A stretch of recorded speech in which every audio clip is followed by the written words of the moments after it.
जो प्राणी मरण स्वयं प्राप्ति हो जाए उसे क्या करना चाहिए? ये पृथ्वी में जीव कैसे आए हैं उनके बारे में।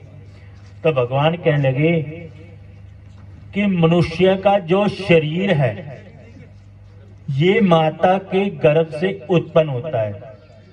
माता जब गर्भ धारण करने के पश्चात पहले महीने पर मनुष्य का जो जीव माता के गर्भ में होता है, पहले महीने पर उनका मस्तक बनना शुरू हो जाता है।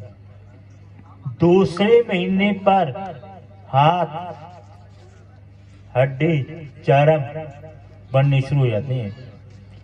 तीसरे महीने पर रक्त बनना शुरू हो जाता है। चौथे महीने पर जीव चलना और फिरना, शरीर में हिलना शुरू कर लेता है। पांचवें महीने पर जो माताएं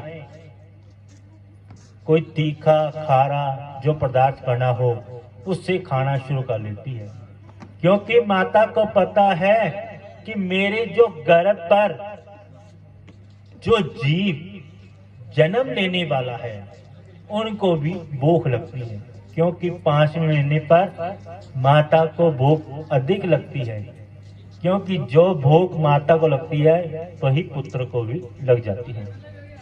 उसी समय माता ये नहीं सोचती कि ये तीखा है कि खारा है, फीका है या मीठा है, जो भी कोई पदार्थ बना हुआ है उन्हें खाना शुरू कर देती है।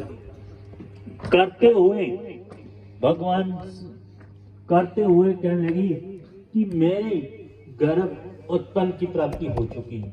और जीव भी भगवान को याद करता है और कहते लगे कि भगवान मैं इस समय कहाँ पर हूँ, अब मुझे इस यहाँ पर क्या करना होगा, इनके बारे मुझे बताओ। तो भगवान विष्णु कहने लगे कि हे जीव, तुम अपने माता के गर्भ पर हो, तुम्हारा जो पूरा जन्म ही पृथ्वी पर होगा।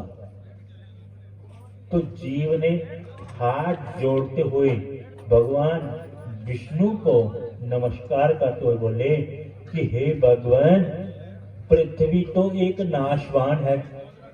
पृथ्वी पर जो भी कोई पदार्थ जन्म लेता है या कोई पदार्थ बनता है उनका नाशवान पहले होता है।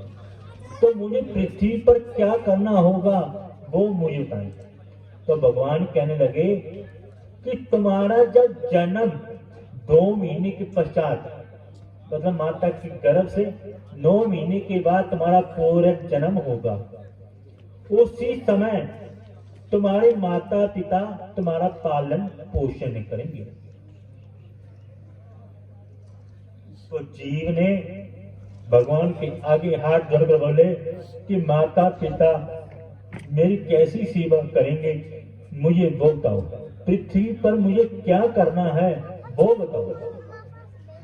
तो भगवान कहने लगे कि जब जीव का जन्म हो जाता है और 5 वर्ष तक उन्हें कोई ज्ञान की प्राप्ति नहीं होती, तो माता पिता कहते हैं कि तेरे माता पिता जब बच्चे का जन्म होता है तो उसी समय बच्चा हाथ पैर मारना शुरू कर लेता है, पेट को पड़ता है।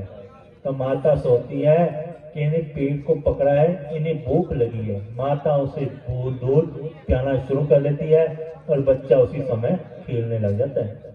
तो पिता सोचने लगे कि मैंने सोचा था कि इनके पेट में दर्द है।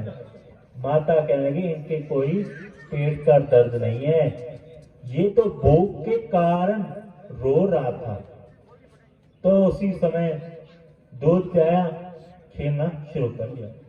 रात के समय जब हाथ पैर मारता है तो माता उन्हें चादर उड़ा देती है।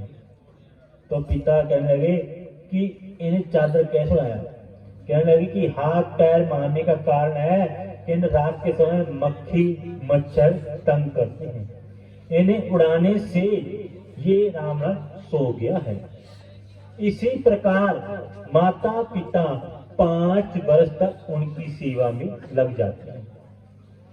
5 वर्ष के पश्चात उन्हें विद्यालय ज्ञानता की प्राप्ति के लिए गोकुल स्कूल आदि में डाल देते हैं। जब जीव 5 वर्ष के पश्चात वह गुरु के पास जाकर ज्ञानता को प्राप्ति कर लेता है। ज्ञानता की प्राप्ति करने के पश्चात युवा अवस्था की प्राप्ति मिल जाती है। युवा अवस्था में अपने कर्म करना शुरू कर लेता है, जैसे व्यापार करना, परिवार को सामना, बच्चों का पालन पोषण करना, सच और झूठ बोलना। व्यापार भी 2 प्रकार से चलता है, एक तो सच बोलने से, एक झूठ बोलने से। क्योंकि पेट जो हमारा है पापी है, और पेट पापी को शांत करने के लिए हमें अन्न चाहिए। अन्न लेने से पहले हमें अपना व्यापार चलाना चाहिए, और व्यापार में झूठ और सच ये दोनों बोलने पड़ते हैं, तभी हमारा व्यापार आगे चलता है।